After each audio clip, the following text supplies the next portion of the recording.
Hey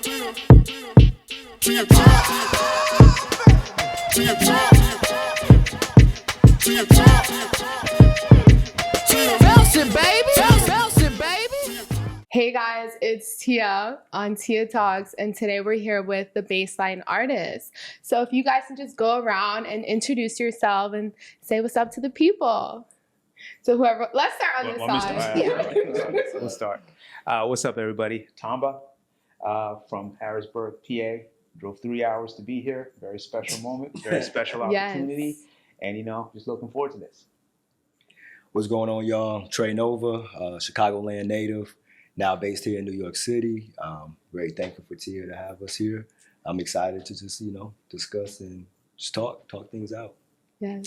Hey everyone, my name is Ame. I'm originally from Lock Haven, Pennsylvania. No one knows where that is, but I am a New Yorker now. Yeah. Or, we the Black Winter Twins from Rockland County, New York. Very happy to be here. Yes, well, hello. Thank you. Let's do this. Welcome. Okay, so today we just gonna chop it up, talk. So I guess let's just get into it. The first question of the night or the day: what do y'all want y'all's legacy to be? You can start.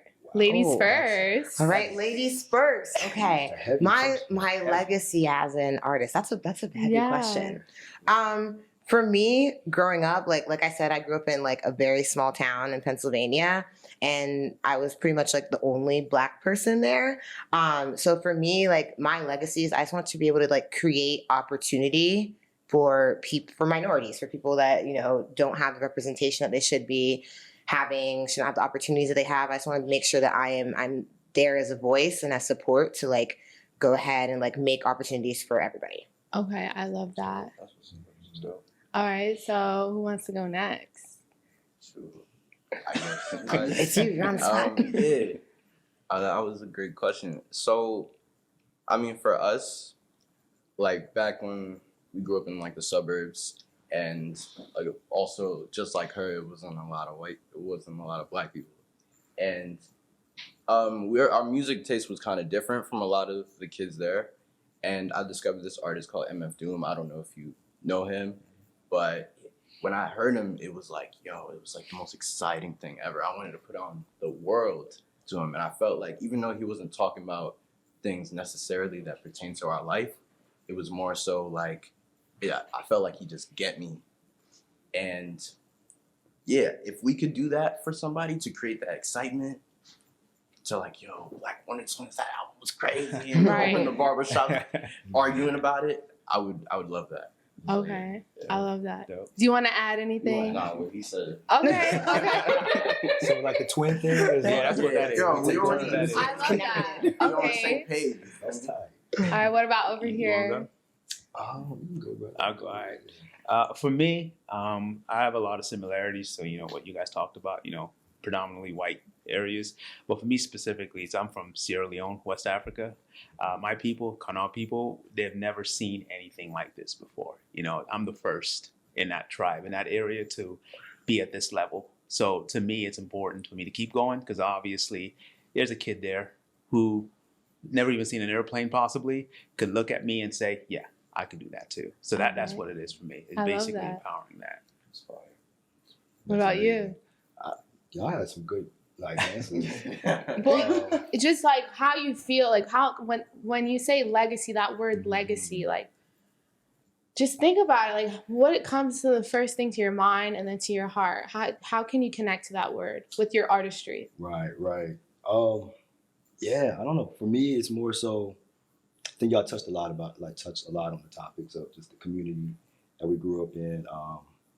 I definitely want to be able to support the Black community and what I do, and because I'm so proud of my community, and I just want them to be proud of me as well. So I do a lot of that in my music. I talk about a lot of issues that we have, a lot of Black-centric stuff. I'm really big into health and wellness. So there's a way if I can mesh my music with the health and wellness aspect of it and be able to create these workshops and events and things like that. That's where my mind goes. Okay. Yeah. So more so into the mentality of like everything that I do is for that, but also it's for people at large, Okay. the world at large. So. That's dope. I love it. So it's so crazy. So okay, me too. I grew up in a predominantly white neighborhood too. So now we're all here, trying to just uplift, our people. Yeah, So I love absolutely. that. I love that. Y'all keep doing this. So I want to know, like, whoever wants to volunteer to talk, but how do y'all connect with like Baseline and Zach? Who has like a good story?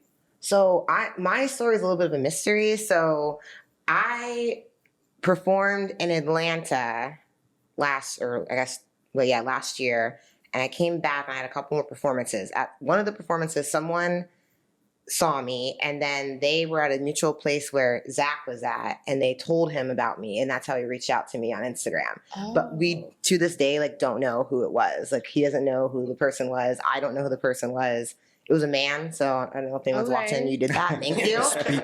But we really don't know, like, who connected us. Like, none of us can remember, like, where we would have, like, seen someone mutual. So, yeah, it's kind of a mystery.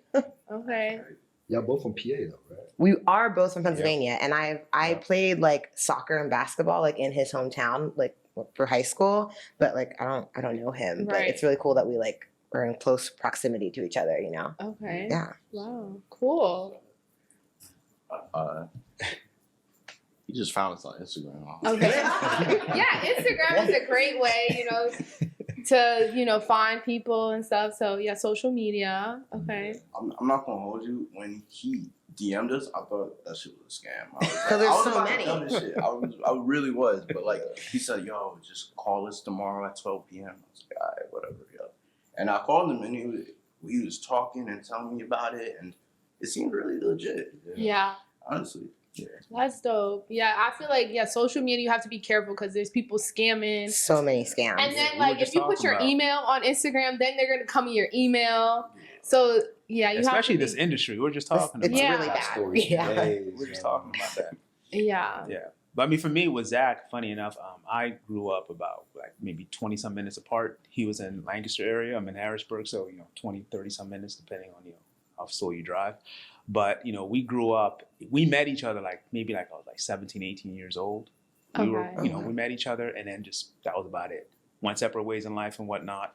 And 2 years ago, he hits me up because a mutual friend, an artist that I used to work with, a vocalist, said, hey, he's doing this, you're doing that. And since then, so we literally haven't spoken between that time frame, didn't even know each other.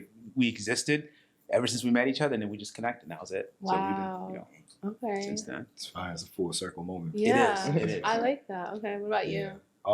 Yeah, Instagram. Yeah. Social media. Yeah, social media savvy, Yeah. But I had a music video called Closer, featuring artist Nakia Ide. Shout out to you, Los Angeles-based artist. But that video right there was one of the songs that I had out that were picking up some streams and picking up some notoriety. He said someone at Baseline picked up on it and referred it to Zach. Zach checked it out. Zach hit me up through Instagram. But it was the same. You hear these type of people coming around, and you just gotta assess it and see what works and if this person's real or not. For a minute, I didn't even know what this dude's face looked like. Right. Really? It was a mystery man, but every call that we got on was very genuine. Yeah. It came from the heart. So, slowly but surely we started trusting each other, and I was like, hey, let's do this. Okay. Wow. Okay, so now you guys are all here. Yeah. We're all here. Yeah, absolutely. I love it. Okay, so how would you guys describe the New York City music scene? Like the scene and then also the sound. So first question, what is the New York sound? What is New York sound? You guys have any input on that? It's everything. Okay. It's like a melting pot. There's literally so many different types of artists, and everyone is so talented too. If you go to even just a small open mic, I'm always blown away by the authenticity and the creativeness of everyone. And I've been in Philly and I've been in a couple other cities, and it feels like New York, everyone's about their shit. You know what I mean? Everyone works really hard and takes things very seriously. So it's nice to be in that environment where everyone is hustling constantly all the time, because it just fuels you then to hustle too, Right. What about I think what's unique, I mean, I have limited access here because I have to drive to get here, but I have a sister that lives in New Jersey. So I've done shows here before. Right. I have some sort of understanding. But I think what's unique about New York is, one, you have the historical context, right? You have people who made it. So like, if you're up and coming, there's a way for you. There's an angle for you. If you're from a small city, whatever, it's like you've never seen anyone else get to that place before, so it's different. But here, you have the Jay-Z's, you have the Nas, you have all these different people. So at some point you just have to keep pushing, and you can get your foot in the door as well too. Going back to like the talent, you have to really outshine the next person because everyone's like, I can do it because this other person did it too. So it makes it a unique environment as far as artistry goes. Yeah, I agree with both of your points. I moved around quite a bit. I'm from Chicago, but I lived in LA, I lived in Honolulu, now I'm here, and I've done music in each one of those cities. And I got the luxury of being able to see the different scenes and see how creatives there express themselves. And so here in New York, it's interesting. Like there's a lot going on. It's different pockets here. And it seems like people just find their own pocket and they roll with that, and they just kind of like bubble up in that scene. What I would love to see in New York is like more collectiveness and like being able to come together. I'm here as a guest, so it's, take my word with a grain of salt, but I really see that like, I know collective effort is better than, solo effort. And I would love to see that come out of New York in the next coming years. Yeah. I do agree with you with like the different pockets. I've actually noticed that too. It's like, it is kind of like very like divided, and I have yet to see like a big like festival that like celebrates everyone. You know what I'm saying? So yeah, I would like to see that in the future. Let's make that happen, y'all. Yeah.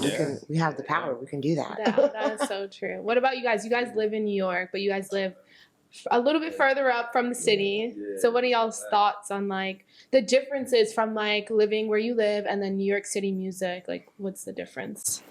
It's hella vast, man. Like, where we live in Rockland, there's not much diversity and like not a lot of like art being displayed. It's just a lot of work, Right. all that. So like coming here, it's like a completely different world, So yeah, like every corner there's a recording studio, there's a venue, there's like everywhere, like a hard studio. Here, up there, it's like not that much. Yeah. So do you guys feel like you plan on moving down to the city soon? Yeah, for sure. Nice. Yeah. We stayed in Brooklyn for a little bit, like 2 years ago. Okay. It was dope. Yeah. The music scene is like very, very one-dimensional in Rockland. Like it's like mainstream stuff over there. It's just like everyone's just trying to do the same thing. But when we come here, it's less like, oh, okay. You can see the way just by the way people dress, even. Yeah. It's like, all right, those are like the hood niggas, and these are like the quirky artsy people, and these are like the vegans or whatever. Yeah. So like it's so cool and diverse. We never even really get to come here a lot, but. Oh, okay. Interesting. Okay. So where do y'all feel like I know you brought up like the idea of like the pockets and like the different groups of music. Where do y'all feel like y'all fit in? Oh, that's a good question. Yeah, like what is y'all's group? Like are y'all in a pocket or y'all like just, I don't know. I just love the weird and expressive. Like Weird and expressive. Yeah. Okay. I don't know, like the more you can express yourself and be genuine in that, like I'm with that. Whatever that looks like, that's what I'm with. So I have like a very diverse group of people that I roll with. Okay. Yeah, and I think what's unique too, this is, big shout out to Zach for this, but you see us all, but if you were to hit play on each of our songs, completely different. Right. Completely very sound, different. right? Yeah. So, and I think that again goes back to, what Trey was saying about you have the different facets and segments, but Zach has found a way, and obviously personalities, we all meld very well together, found a way to make it all work. We just did a show, and from one artist to the next, all different, but at the same time, the energy was the same. At the same time, the goal was the same, the intention was the same. So I think it's just, it comes back to, the authenticity, as, Amir was saying over there. It's just, the authenticity is the starting point. No matter what you sound like, no matter what you're doing, human beings are going to connect to that. Mm-hmm. You're going to have that human connection to it. So yeah. I agree. Yeah, and I think it was very beautiful, like at the Drome venue, like y'all all like performing and stuff and like coming together. So y'all actually have like another performance coming up soon, right? When is that? June 2nd, right? A Thursday night. It's gonna be lit. I'm really excited. This when we plug it in.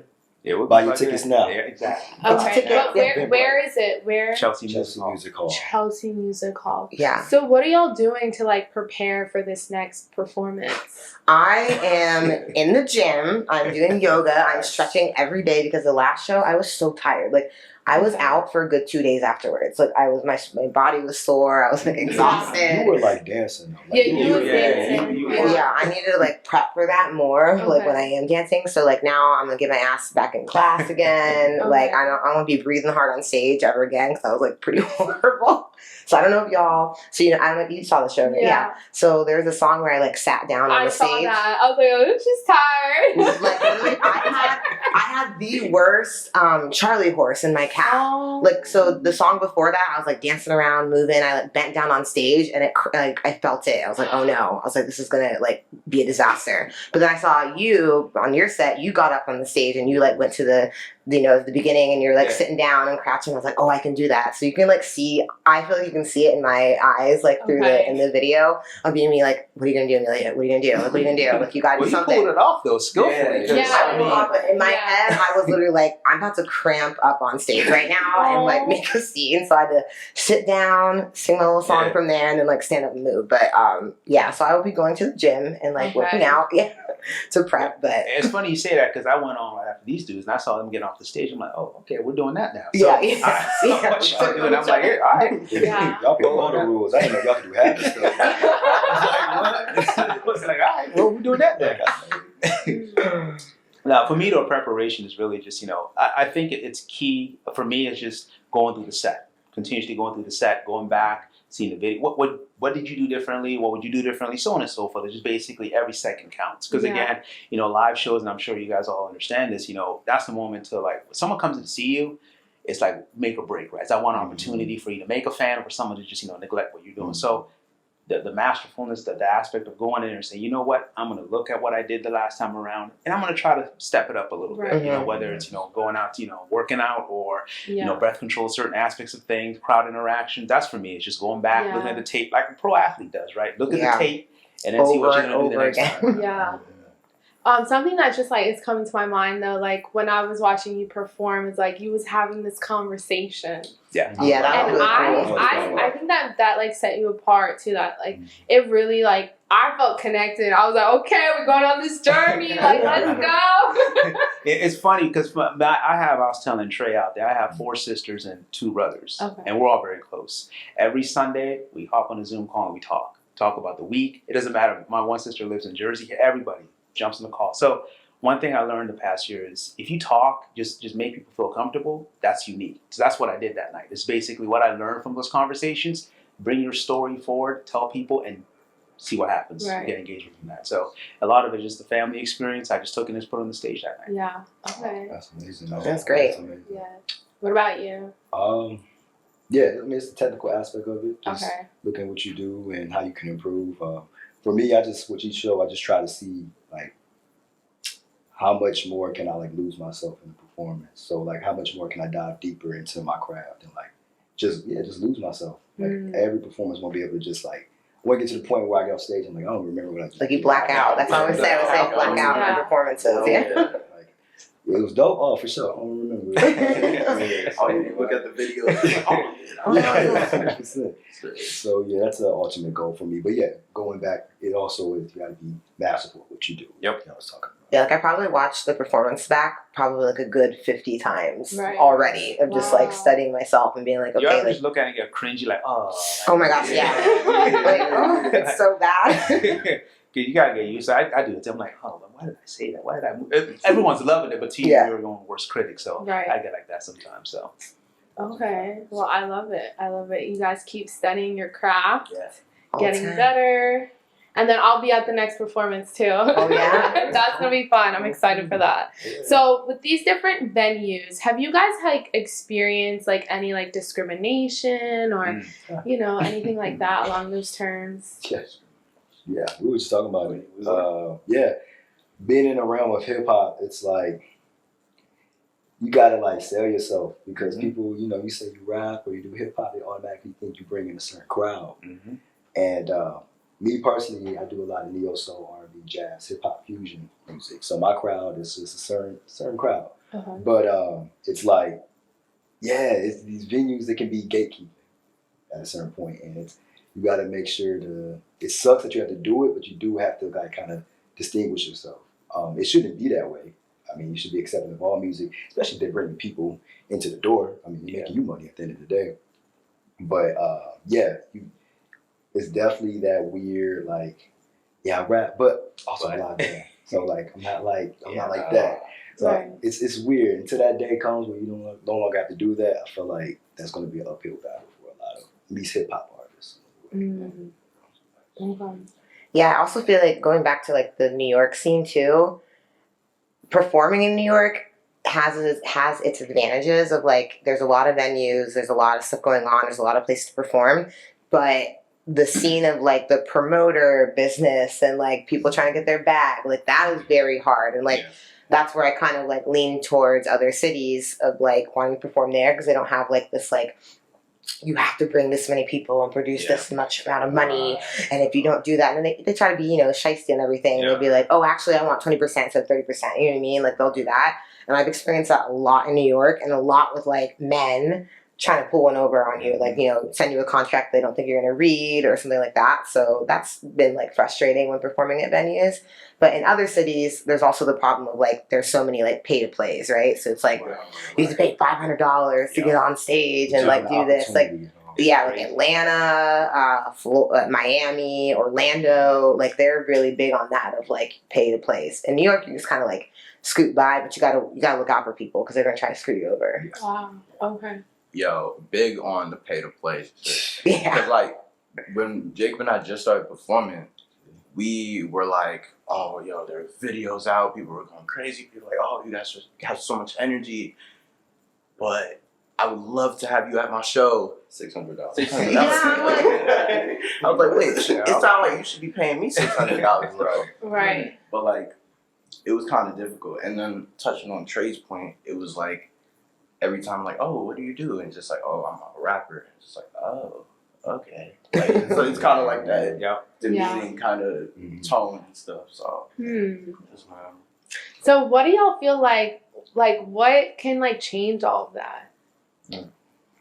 Ooh. Like, what's that first step to like really make a difference? I think one thing is people just have to be authentic. Like the creatives have to be authentic in their art, and like there's people, you know, certain creatives that like, you know, follow trends and things like that. And I think the more of yourself that you put in your craft, the more people can respect what you do, you know. And I think that is a huge point, whatever it may be. I mean, Tamba, you have your own way of going about it, which I think is amazing. We just need people to just be authentic in the craft, and people, and that will shine, you know, eventually. But also at the end of the day, it's like you can't change a person's mind. No. Like, you know, like some people are just very dead set on their views, and you just gotta like, all right, you're not my audience. Move on and go to the next people that appreciate you. Yeah, I think too, like stuff that Baseline's doing is like doing these collective shows, because right now, like when I go to a show like the Delancey or something, I got a rock band, I got an R&B artist, I got a rapper, and I got like some like freaky deaky like hippie shit going on. I got like a EDM DJ all in one night, and it's like, I don't know, I don't want to go and see all these different things going on. Like I want a cohesive show, kind of like the Baseline was. Even though we're all different, we still had like the same energy. So I think that like really banding together as a community of performers and artists is going to help like shift that of like approaching venues of like, hey, instead of like me as Ame just going and playing a show at the Delancey, it's like I have 4 artists in the same genre that can bring like the same type of crowd and make this like a memorable night where y'all will make money and will also make an impact as well. Okay. So like coming together. Coming together. Like y'all did. Yeah. Okay. I love it. Okay. So what are some like battles you guys have had that's like taught you like about like the industry, or like something that a moment in your life where you just feel like, I don't know if I could just keep making music anymore, but you push through. You could like share a story about that. Back in like 2019, that's when like my brother and I started Black Wonder Twins, and we were in this artist development like studio, and they had this program where you get to go in and perform for like A&Rs or executives for like 20 minutes or something. Yeah. And they would give you a review like on the spot. And you already know how we perform. We go in like screaming and all that. Right. It was like a room like this with like 3 people on the couch. And after it was done, we were like all sweating and like huffing and puffing. And then he was like, "That was dope, but I think you should, it's too much bass. No one's going to be listening to this in a car." And I thought it was kind of crazy. And then we didn't drop the song yet, and we were like kind of discouraged, and we're like, maybe we should just put it out. And literally when we put it out, every single video that we got back from people listening to it was in the car. It was like crazy. Wow. Okay. So it was pretty cool. After that, we didn't even listen to nobody. We just kind of just started doing our own thing. Right. So yeah. Yeah, you can't let people dictate, your next move. So I'm glad you guys did that. I had a similar experience in New York as well too, doing one of those setups where you're performing for A&Rs and whatnot. I never forget it. Goes Virgin, G Unit, and Bad Boy representatives there, and I performed whatnot, did my music, and I remember it was a dude from Bad Boy. He said, and I quote, "I don't get it, so I don't like it." So that's wild. Wow. Like, okay, all right. Yeah. And obviously at the time, I was younger. I was like, damn, that sucks. You're discouraged because when you go in and make music, obviously you're true, right? You're comfortable in that moment. So when someone like shits on it, it's like, damn, what do I do now? So it took me a while to actually bounce back from that because that's a long ass car ride from here back. Right. Yeah. Listen, but for a moment there, I was hating Bad Boy. I was on Tupac shit. I was hating Bad Boy for a moment. That entire car, I was like, fuck Bad Boy. Because it was like, at the moment, I was just, it kind of broke you a little bit. It sucked. It sucked. So definitely, I could relate to that. When someone does that to you, because again, I feel like even if you take somebody who is semi-talented, if you put the time in, you go to a studio, you write the music, you have to show a little bit of respect. Creative, constructive criticism is enough. Don't shoot someone down like that because it takes time to put all that energy in. So. My story's like a little different, but like I grew up doing musical theater. I recently just like transitioned over to doing my own music. And I'll never forget my like last audition callback in theater was my agent called me in for Mean Girls, the musical. And I thought I was like more of a Janice Ian type, but they called me in for Karen, like the dumb one. I was like, oh, okay, this is interesting. I'm going for this. Like, I'll try it out. And they're like, oh, it's a dance call. And I was like, well, I'm not a dancer. Like I can move, I can move on stage with them, but like, I'm not a dancer. So I go in for this callback. And they're like, oh, it's just like a mover's callback. You won't be dancing too much if you get called back, whatever. So I sang, and I got the call back, and I was wondering, I was like, damn, I could hear everybody else. I'm like, they sound like, pretty average of like, I can do this, whatever. I get into that dance room with like the head choreographer and the assistant director, and like these girls were kicking their faces and like spinning around and like quadruple circles and like doing splits and shit. And I was like, oh my gosh, I'm so fucked. Like I cannot do any of this. And when I tell y'all, I was dancing like the opposite direction of them. Like I was facing backwards and they were facing front. I was like over in the corner and they were like in the middle. Like it was the worst audition I've ever had. And that was very discouraging, but it propelled me then to be like, why the hell am I like trying to appease like all these white people on like, because Broadway musical theater is very, very white. Like they're going to try to say like, oh, we're changing it. Like you can play whatever role you can. Now you cannot. Like I'm still going to get called in for like The Color Purple, Dream Girls, like any black girl role. And like that was kind of my breaking moment where I was like, I can just kind of make my own music and go that route and like not have to worry about people telling me like to kick my face or like spin around or even like sing a note that I don't want to sing. You know what I mean? So that for me was like my discouraging moment in the industry, but it also just like propelled me to like go and do this full force. That's fine. Yeah. Any Trey? Choose one? Yeah. One Oh. story. That's a horrible question. Nah. I mean, when I was younger, when I first started doing music, I was like 17. This is when I lived in Chicago. And I don't know if y'all remember Homie. Dude, the song Snapback and Tattoos. You ever heard that joint? So dude, he was popping at the time, obviously. So he was going on tour doing this thing, and he was having this contest in Chicago. It was on the west side. And it's like it was a line full of different artists outdoors just trying to go in and just perform in front of these judges to go on tour to open up for dude.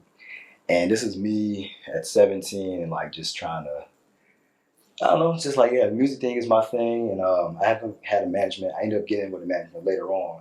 But at that time, I was just all independent. My mom came through and she was supporting me as mothers do. Shout out to you, mama.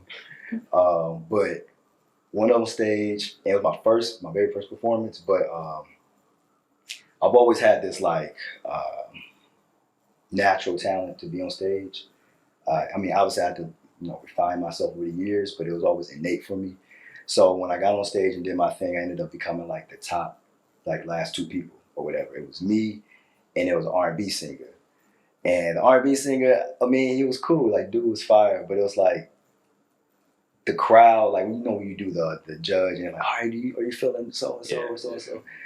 It was like definitely on my side of things. But then at the end of the night, it ended up becoming the Snapback and Tattoos guy decision.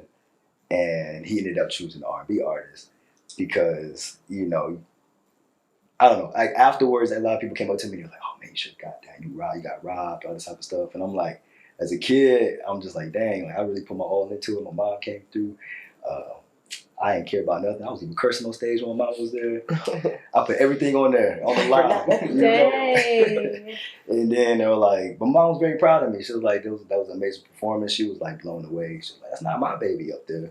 Because I was such a quiet kid. And then going on stage, I just flourished. But yeah, it was like, all right, it was obviously like a political move where it's like, you can't, like you would rather have someone that's like an R&B artist opening up for you versus like some kid. He didn't want to see you win. Exactly. He didn't want to see you win. Exactly. So it was like, all right, but that's the same lesson I got that y'all got. It was like, don't depend on people to give you a green light or like some cosign. Just do what you got to do and let people will see it. Yeah. I even did like a music review like literally like 2 nights ago, like online, like one of those things, and everyone like completely annihilated my song. Like Hold Me Down, the remix that was out. Like we were like, this is trash. This is not good. Like there's too much going on. Like this completely like broke it down. And I was like, damn. I was like, this industry can be like really brutal when it's like your personal shit. You know what I mean? Like it's like really, it's interesting to kind of like navigate towards because it's like they really are like attacking, I guess, like your work, but it's not your work. You know what I mean? Like it's all subjective. But yeah.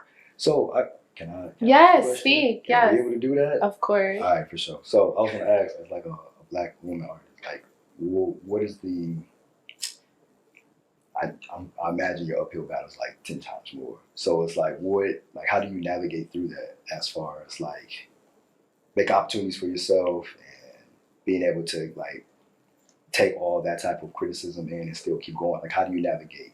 Yeah, well, honestly, my background in theater like is like really, really important because in theater, like they like acting coaches, whatever, they'll yell at you, they'll break you down, so you're like crying in the middle of the floor and like about your life and like think that you're like not shit. Like I've had acting coaches just like tell me like you're not talented, like you need to not do this anymore, like yell in my face, whatever. And like that made me have like really, really, really thick skin. So when I entered the like do my music, I was like, nothing can faze me. But like I don't know, it's a game. It's like I like games. I'm very competitive because of theater. And I don't know, I have to like y'all men are a little crazy in the industry, wanting things and and you have to find a way to like manipulate and speak your mind and like and be there. But yeah, it's challenging. Like it's challenging being a dark skinned woman as well, because I feel like a lot of like the women artists R&B right now, like they're light skinned, they're super like weaves, like hair to the nines or whatever, and that's just not me, you know, like, you know, I'm hot, I'm good, you know, whatever, but like I'm not living up to the standard, and then being darker on top of that just brings like this whole new layer. But I ain't gonna let it discourage me. I'm gonna beat their asses. Yes. Keep fighting. Don't let nobody, you know, break you down, girl. But having support from like different male artists and like producers and stuff has been super helpful. Like being there to advocate, having Zach there to advocate for me, like even though like it shouldn't, it like makes a huge difference. Like whether like he steps in or whether I step in, you know, and say something. But yeah. But I appreciate you for recognizing that. 100%. I just always, you know. Just know you have support in this room for sure. I appreciate it. Yes. Oh, thanks, These y'all. Black men care. Yes, I love it. Listen to Black women. Yes. 100%. We are being heard. 100%. And also seeing like Meg Thee Stallion right now, I don't know if y'all are following like that whole debacle. Like it is so sad to watch her have to sit there and like advocate for herself, like constantly on the media and like on the internet. Like I get into it with trolls every single day on Twitter and Instagram, like over that. But like it's just, yeah, it's like really discouraging to see a Black woman like have to go through that like on a national, you know, level. Oh yeah, like Dre was. I mean, you have the sexism, you have the racism, right? So you have to. You have the colorism on top of it. Yeah, all that. So yeah, that's just, you know, that's an uphill battle. Yes, Megan, we were on your side. You're on your side, girl. I'm on Twitter every day, sticking up for you. We believe you, Megan. Okay. Well, thank you guys for sharing those personal stories with me. I feel inspired too, you know. It hasn't been easy, like I feel I'm doing this all on my own, basically. And that's the thing with us, we have to. Like we have to do all this stuff on our own. Like we have to learn every single like aspect of the business to like get ahead and know what we're doing, which makes us better in the end. Yes. So. Yes, so true, so true. So what do you guys hope to accomplish through your music and your artistry within like the next 2 years? I'm trying to be everywhere. Yeah, I want to go on tour. Yeah. Okay. Tour. I want things to get crazy because crazy is good in my opinion. You want chaos. Yeah. I just want the schedule to look wild and like busy. Yeah. Booked and busy. Yeah. That's what I. What about the bank accounts? Yeah, that would be even more wild. Overflow. Got multiple bank accounts. Ideally, like I would just like to get. Right now, I work in corporate life. I work in like healthcare, project managing. I would like to just like not do that anymore. So like to work in healthcare too. Oh, you do? Yeah. Oh wow. Okay. We're going to talk, okay? Because you know, I do recruiting, so you know we'll have to talk about your healthcare experience after this. Wow. Okay.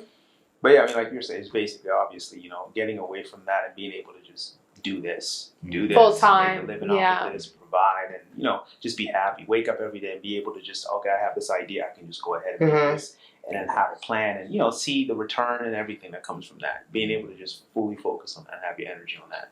That would be ideal. Yeah, sometimes it's like hard to switch your energy between like. Oh yeah. Like even coming today, I was like so late. I like changed on the train and like everything comes from work, and it's like I would just like to focus on the craft. It's so true. Yeah, I mean to be like more particular, what I want to do is just the creative aspect of just being an artist. But I've always been business savvy, management savvy. So I have a collective that been managing of artists. So just getting them on their feet and just keeping moving and like growing on that aspect as well. Basically just like sharpening my management and marketing skills on that. Yeah. Okay. For us, I mean, definitely like what all you guys said, like doing this shit and not have to worry about your 9 to 5. But we also decided to like tap into other mediums. Like we love like Donald Glover and Kanye West and like how they tap into like film and fashion and all that. And I'd love to do that. And we already like kind of taught ourselves how to film and video edit already, and we kind of experiment on our last music video we edited and stuff. So okay. So yeah. That's well. I like that. So do you guys for all of you guys, like do you guys besides like the music, do you guys have any other what is it called? Mediums? Mm-hmm. Yeah. What else do you guys do other than music, or is that it? So I because I had to like, when I was starting out, to do everything like by myself. So I like learned how to like video edit and everything. Like I really love editing music videos. You love editing. I love editing. I love editing. And you know what? I love editing, not myself. So like y'all need something like I would love, I can use like all of the different programs like Final Cut and everything. Okay. But I do love editing, and I learned how to do that just because I like had to learn how to do that for the craft. Yeah. But then I actually like love construction and like doing build outs and stuff like that. So that's like my other like niche of like managing like construction build outs, and like I would love to flip houses someday. That would be like, it's really like, yeah. So I'm like working on getting I'm working on getting my my stuff set up so I can like leave the corporate life and kind of, be my own business owner and do it that way. But yeah, I like the back end stuff, the business side. I love that. Okay. So, yeah, I do videography, editing. I also get into some 3D rendering. 3D what? 3D rendering, like Blender. Software. Oh, okay. Oh, that's really cool. Screenwriting as well. Do some screenwriting. I've actually done one short film and plan on doing a few more. But that's, if it's not music, my thing was music was easy to get into passion wise. When you do movies, you need more than just yourself. So it's a little harder to pick up off the ground. So music was just a lot more accessible. But if it's not music, it's definitely, I'm into some sort of movies. I'm a huge movie buff. So okay. Interesting. I already kind of touched on it before, yeah. Like the management and marketing side of things. Like eventually I want to have my own talent management record label to work out with artists and just give them opportunities, because I love seeing other people flourish. Like I love seeing talent being able to get that light that they deserve. So I've been just working on that, getting the team. Well, I have my team together and just expanded. We got a couple of shows booked in Chicago for some of the artists that I've been helping out, managing and things like that. So yeah, it's just, that's mainly what I'm into. But then also I've been meeting people and like different actors and stuff. I've been getting into the idea of coming up with TV shows. And, there's a clothing brand I'm working on. So it's like, it's always something. Yeah, a hodgepodge of things. Wow. Yeah, there's always something. It just depends on, the effort and time that's put into it. Okay. All right. I would love to get back into acting, but like I gotta wait for the industry to kind of catch up a little bit. Yeah, I can go back into it. I can see you doing that though, for sure. Absolutely. Yeah, that's what I went to school for. So I like went to school for theater and acting, and like took a break in the last couple of years. But I would love to like go full force back into that and like get back with my agency, but one step at a time. Yeah, one step at a time. Okay. So have y'all like collabed, like any of you guys together? We're working on it. Oh, okay. I was like, y'all. I feel like y'all should. Okay. Well, they don't know it yet, but I have a project for each and one of y'all. I just gotta build up to it. Word. Okay. We're talking beats or what? The whole song. I'm a huge collab person. When I meet somebody and the energy's right, the next thing is how can we make it? So, because you only have limited time here, right? So when you meet somebody and you vibe, think of ways to create together. Yeah. So that's my first. From Drone, I was like, okay, all right, okay. So my mind just started going. That's what's up. Definitely gonna have some stuff down the pipeline for y'all. So and y'all are working right now on something. Brainstorming. Brainstorming. Yeah. I was actually looking at beats yesterday for us, of like going through some stuff. Yeah. Sending me stuff, and I'm like looking at them like, oh yeah, we can do something. Yeah, I'm gonna do some cool stuff. It was so funny seeing her in the studio. It was in Williamsburg. Oh, I forgot that's when we met. Yeah. Like I literally forgot that's And it was Hold Me Down. Oh, what track was that? A track that's not released yet, or you performed it though, right? My fault. I ain't trying to put it out there. Oh yeah, no. Close your ears. An exclusive. Yeah, no. It was you came on Me and Somebody's Son.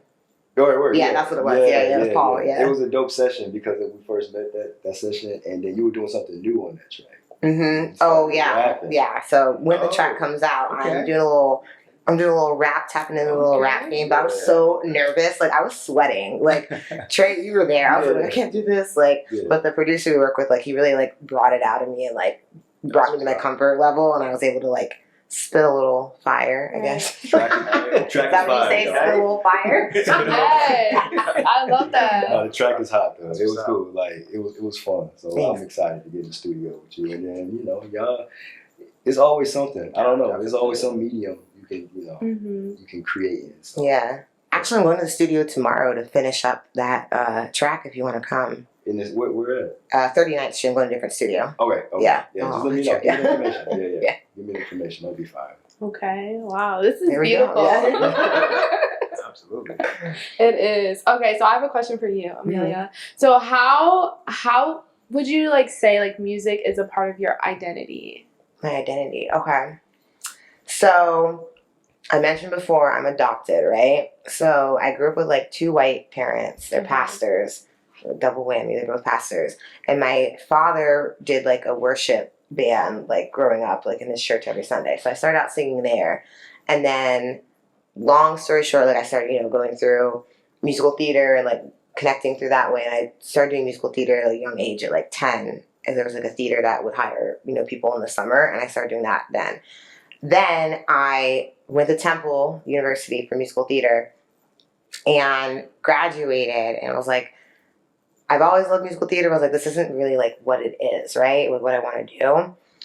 Then I found a way to meet my birth family, right? Like I Facebook, like literally like dig them up. Wow. Yeah. So like on my adoption papers, it was a closed adoption, but one line had my mom's last name on it. So like years later, like it was like what, 27, 28. I like went on Facebook and I searched that last name to like no end. Like I just searched it. Wow. I went and I found someone, this lady that looked like me a little bit, like had my eyes and my nose. I was like, that's got to be my sister. Like she's in Philly. Message every single person that liked her page or like were friends with her and had the same last name. Eventually ended up finding like my birth family.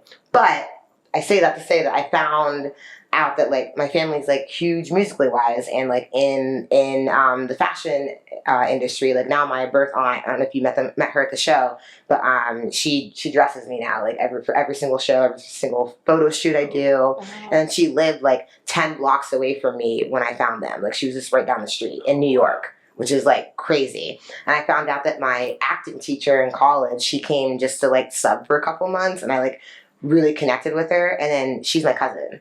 So what? Yeah, so just like it was, like she was my cousin. Like I had no idea. I was like people at my school were like, Amelia or Ame, it's weird that you are like going to this person's like house and office hours and like watching her kid. Like, why are you doing this? And I was like, I don't know. I just like really like her. Turns out she was my cousin. So That's crazy. Such a small world. Wow. But I say that to say that like my family, like really like without me even knowing it, like they really like help my love and passion for music and performing, and like to see that all kind of come full circle and see that it's like part of me, like built in me, not even from like my adoptive family, but like my birth family as well. Right. That's kind of where that comes So from. it was embedded in you. It was embedded in my knees. Oh, I love it. I love it. It's got a whole ass movie right there. Yeah. Okay. There we go, Write that. there we go, Or there a we go. book. Yeah, there you Book. go. Or Okay, a book, deal. something. Yeah, Yes. It's really like a crazy story of like how it actually came to fruition. That was like the really condensed version, but Okay. I would love to share that story someday Yes. in a bigger level. Okay, so Trey, I have a question for you. Oh, what's up? So what advice can you give to new artists to like gain confidence on stage? Just be yourself. I mean, I feel like that's easier said than done, but I just feel like that's the only way you're gonna be confident in yourself. It's just be like, just don't care. Just do Yeah. not care. Like, know what you need to work on. Obviously, take like constructive criticism, and just make sure, and also make sure you're in an environment where you have a group of people around you that can nurture your talent and help you like strive. Not yes men, but like just people that are there that can support you. Because real people that's going to support is going to help you fine tune yourself, and then also be there when you're doing excellent and doing amazing. So yeah, but at the end of the day, they should always and your inner voice should be like, yeah, I'm going to be the most authentic person I can be in my expression. And I feel like the more you do that, the more confidence you'll have, because you're going to connect with somebody in this world. Mm-hmm. Like, you're not alone. Like, no one's alone, really. You may feel that way, but there's about 7 billion people on Earth. Like, there's somebody there that's going through the same stuff that you're going through, and you never know who needs to hear your music or see yourself express yourself the way you do, because it just helps them connect on their, with themselves on a deeper level. So yeah, just be you. Just be you, dog. And Right. you'll be all right. Right. Yeah. Okay, Tamba, right? Yep. Okay, so for you, my question is, what ways do you feel like your music like gives back to the community?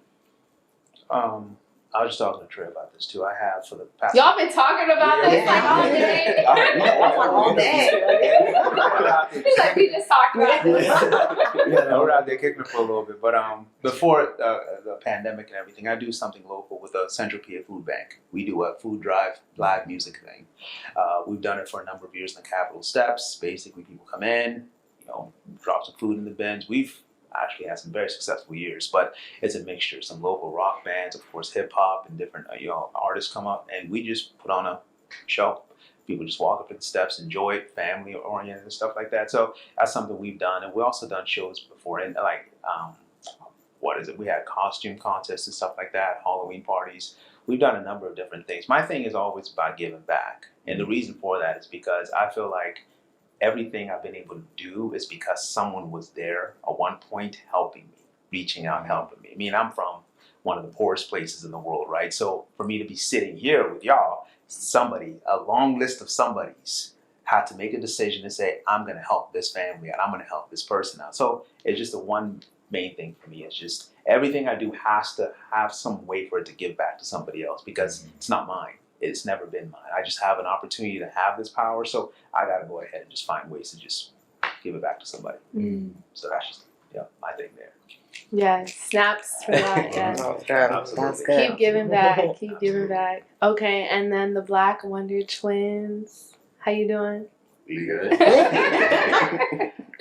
Okay, so who came up with this name, Black Wonder Twins? That's him right there. Okay, give me an explanation. Give me the story. Where were you at when you came up with this in your mind? I was in the dining room of my old house, and I was thinking of ways to like, man, how can I collab with him and do it? Oh yeah, because all his music videos, he had some kind of cartoon character in it as a feature. So I was like, all right, I was looking at Spider-Man, that's taken. Iron Man, nah.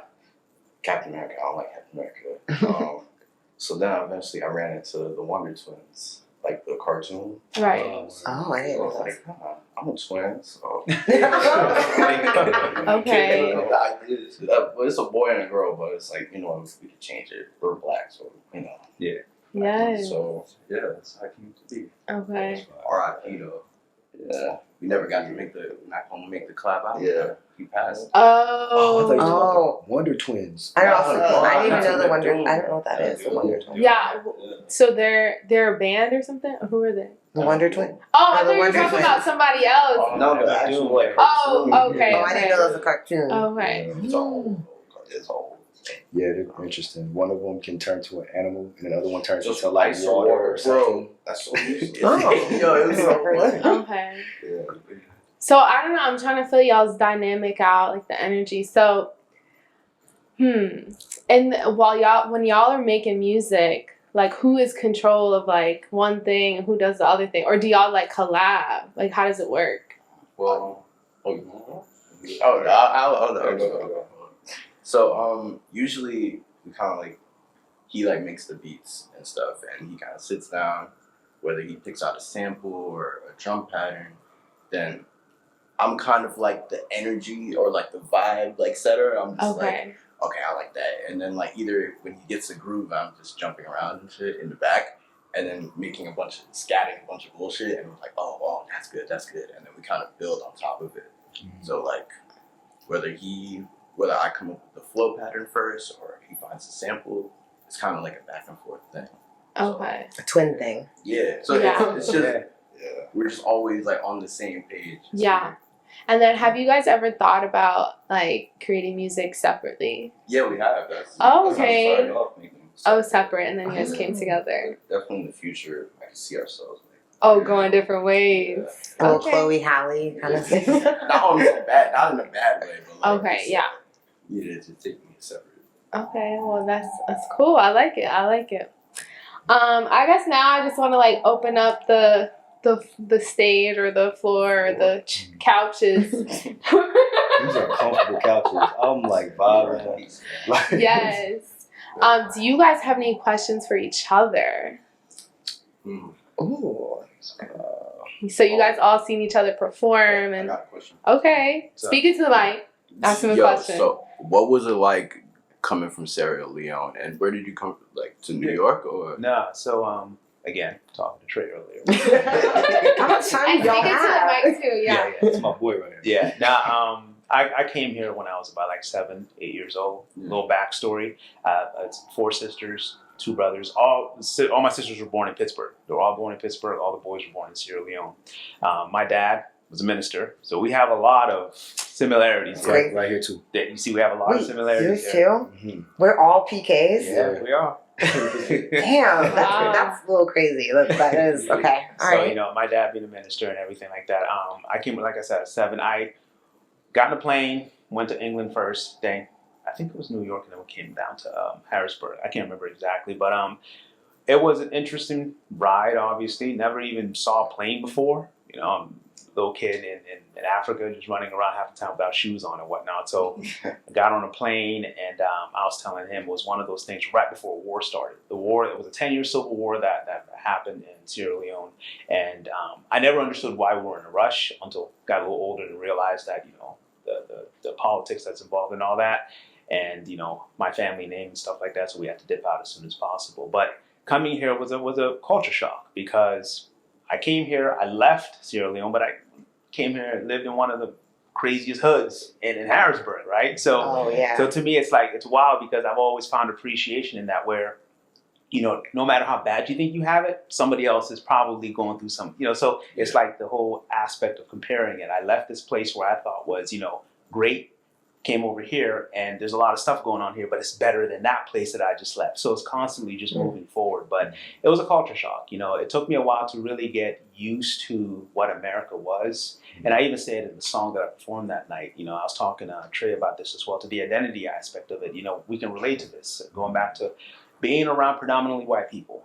At some point, it's hard to hold on to your identity as a Black person. It's like you can't help it, but you sort of slip a little bit. Yeah. You sort of slip. You may not want to, but you slip a little bit to where you do whatever you can to conform, to fit in, because you don't want to be the outcast, right? So you end up finding yourself speaking a certain way, doing certain things like, oh shit, is this really me? But you did it for survival tactics. And I'm just at a place right now in my life where, you know, it's just, I'm okay being who I am, you know? I was literally one of 2 or 3, 4 Black people in the school with a lot of white kids, and then I always felt like I was an outcast, but I'm just okay with who I am. So to answer your question, it was just culture shock. It was just coming in here and then figuring out who you are, but constantly, you know, figuring out not only are you a Black person, but you're also an African. You know, that's something too that I also talk about, is being in the hood. You know, you will be called out by Black people for speaking a certain way. Yeah. That's just the matter. You know, it's like literally, I always say, no matter which room I walked into, I was always a minority, because if I was in the block, I'm always going to be looked at different because I'm African. If I was in school, I'm looked at different because I'm a Black guy. So it's this constant flux. So, you know, it's basically just figuring it out and then being comfortable who you are. Shout out to you for figuring it out. Yeah. Shout out to you, man. It's not easy. Yeah, I'm it's still not figuring easy. it out. I mean, it's Yeah. not easy. It's an ongoing thing as life goes on. You know, one day you feel like this is who I am, but you adjust. You have to be, you know, be able to, you know, adjust and modify certain things. But it is not easy. But I think that's something we can all relate to. Always feeling like an outcast. And Yeah. you know? Yes. So, And there's like different stages too of it. It's like Yeah. you feel like you got it, and then you're like, oh, Exactly. I'm in. Look, I got this. You know what I Yep. mean? I'm no longer an Oreo, right? yeah, and then exactly. someone be throwing something at you. Someone Yeah. remind you. You don't know something, and you're like, I'm right back where I started. Exactly. Like, I got into a lot of shit last year because I literally did not know, and I blame because I grew up with white people. I didn't know Mariah Carey was Black. Oh, wow. Like it changed. It changed everything for me. I did not know she was Black. Like I grew up That's thinking a she was a shock. white woman. I know. Someone took away my Black card from me. They're like, Well, I don't yeah, blame you. I didn't know initially either. Yeah, I didn't know I did not initially. It know. took me a Yeah. little She's while. light skinned. But they also put her out there to not look Black. They also, Right. they also Yeah. market her to not be a So Black as a Right. kid, I just thought like, and then as I grew older, I just literally never knew, and I just thought she was just like this like privileged white woman for too long. Like, I saw that for too long, and I was like, oh, you know. But there's just always things like that. Like I learned about the culture that I just like really didn't know growing up around white people, and it's like, yeah, it is embarrassing now. Like when I'm like joking with my friends in a room full of people of color, but it's like that kind of stuff. Like we really just like didn't like have like we weren't privy to. You know what I mean? So yeah. Understandable. Yeah, definitely. We didn't mention this, but we were actually born in the Bronx and lived in Mount Vernon for a while, and then we moved upstate. So it was like kind of like it was, but way on a smaller scale. Like the culture side, it was like Yeah, I'm sure. Yeah. all black, so all white. Yeah. So it was like, oh, like, there's like nights are so silent and so quiet compared to like the city where it's like hella loud. So yeah. So I have a question for y'all. I mean, you guys have one of the most unique sounds I've ever heard. Thank you. And I love it. I mean, I love it. But if you had to describe your fan base, how would you describe what your fan base is? What do they look like? Oh man, just weird internet trolls. Okay, I like that. Like I've been on some of these discords and I would send my music and it was just like, oh, fire. But then following up, it would be these weird gifs and memes, and I'm like, all right, I need to get off of this. Like, it's so I can't. They're on that Discord like all day. Yeah. Like I'll be coming home from work and I'm like, damn, you still there? It's so We're dumb. talking from 4 a.m. till now. Wow. But, yeah, but I love it though. They're really cool. Yeah. What about y'all? You want to go? Just what was the question? Your fan base. Fan base. Describe your fan base. Yeah, I don't know, just vibers. I feel like a lot of my music is a lot more coffee house, tiny desk style. I like doing intimate concerts. The more I can like have people packed in one space, the better. I feel like, 'cause I just like that intimacy. So yeah, just the vibes. People who like messages in the music. That's how I start my creative process. Is I think of like what message I want to put out there, and then I listen to the sound, see what sound fits. But again, it's usually in that realm of neo soul, jazz, R&B, really 90s influence. So yeah, those people. I mean, I just did an event not too long ago, and it was like the perfect crowd. But a lot of them were like very more into like spirituality, conscious eating, health. Sounding so like pompous, but no, it's like that's really like the crowd. They're great people. It's all love every single time. Like they're amazing people because they all have like we all have this sense of just wanting to be united, you know. So yeah, I feel like if those are the people that I reach out to. Okay. Cool. I'd say for me, like in person, like when I meet people in person, I'm very obviously like outgoing. I like to talk a lot. So like people come to my shows or a lot of my coworkers and just like friends I meet out at bars or on the street, you know what I mean? Like I just like, hey, come to the show, come vibe with me. On the internet, that's different. It's just like a lot of like creepy old men. Or young men, creepy men, just like, you know, in my DMs and that kind of stuff, or like commenting. So it's a very vast difference between like who's coming to my shows versus like who's on my social media and following me. But yeah, I'm excited. I'm excited as I like grow to kind of build that fan base and really kind of make it meld together. You know what I mean? So it's not just one or the other. But yeah. What would you do if you did a show and just all those old people? I would twerk so hard and put a bucket for tips right in the rain. That's what I would do. Wow. Sounds like a vibe. So I have a question for you. This is my personal, you know, just to hear what y'all got to say about this. How do you know, when do you know your song's done? Damn. That's a really good question. Honestly, like, I have a, like, for me, it's pretty simple. It's like, if I hear it, I'm like, all right, that's the one. Like, I've had times where I've, like, finished a track and I'm like, yeah, that's the one I'm going to do. We just did a track recently with a collaborator, Kaz, and, like, the track that we did, shout out to Kaz, amazing at talent. But when I did the track, and then when they hopped on it, it was, like, right in the studio. I'm like, yeah, I'm doing a video for this, I'm doing a promo for it. Like, yeah. It wasn't even done mixing and mastering yet. It was just, like, you can kind of see, like, the potential already. So there's times like that, and then there's other times where I work on a track for like months, and then it don't really come together until like the final moments. Yeah. So. Yeah, if I'm like working on something for too long, that's when I know it's like it's either done or I'm not fucking with it. Like, I was like, okay, I'm not like this is too much of my time, too much of my energy. It's like because you know like there's songs that you write that are like come out in like 2 seconds where you're just like flowing, and I feel like those are the ones I try to gravitate towards keeping, and the ones that are taking me too long, I'm just like, you know what? was a good exercise. Gotta pass that along. But those are the best ones, like the lightning in the bottle moments. Mm-hmm. Those are the ones that connect and resonate with people. Yeah. Like what Jake and I usually do when we come back from the studio, we usually like record it. We're like not sure how we feel about it. We always give it the 24-hour rule. It's just like, yo, in the morning, if we listen to it, we're not fucking with it. It's not it. And I feel like when we don't do that, we have this like whole long training process where we going back and forth with the mastering engineer. We got 7, 8 different versions of it, and we still don't like it. So usually we're just like, if we don't like it, when after that 24 hours, we kind of just trash it. Yeah. I think it's interesting though too, because I'm sure y'all have had these moments too, where like you've had a song and it's been sitting in the vault for a while, and then like you decide to drop it, whatever, and you're not thinking much of it. You're just like, all right, it's a song put out, and then people love it though, and it's just like, yo, this is like the best thing. And you're like, yo, I didn't like expect any of that. One of them was my track Chrome Heart. I dropped in November last year, and it went through so many different iterations of like how the track was going to be with different production, different lyrics, different choruses, all that type of stuff. And I just decided to drop it. I'm like, I'm just going to drop it, and just to have something out, because at that time I was going like I didn't have nothing out for a while. Ended up dropping it, and in the same day, like Spotify hit me up, and they're like, "Yeah, we're gonna put that on the playlist." I'm like, "Word." Just like, nice. Yeah.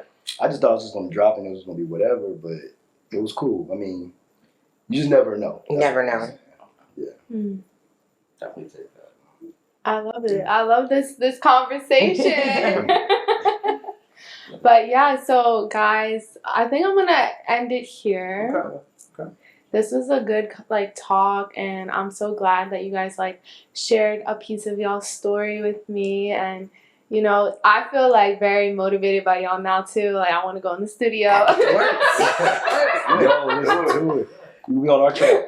Yeah, you can come tomorrow to studio session. Yes, but y'all like keep doing y'all's thing, keep inspiring the people, keep releasing the content, the videos, and yeah, just keep having that impact, you know, on the people that are following you, because they are watching you, and they really do believe in you, and I believe in you guys. Thank you. People like you are the reason. I mean, we're more than just artists. We're more than just music people, right? You give us a platform to talk. So thank you. You know, outside of the song, people don't really know us. So thank you for giving us this opportunity to be able to just, you know, for give those levels and layers to it. So.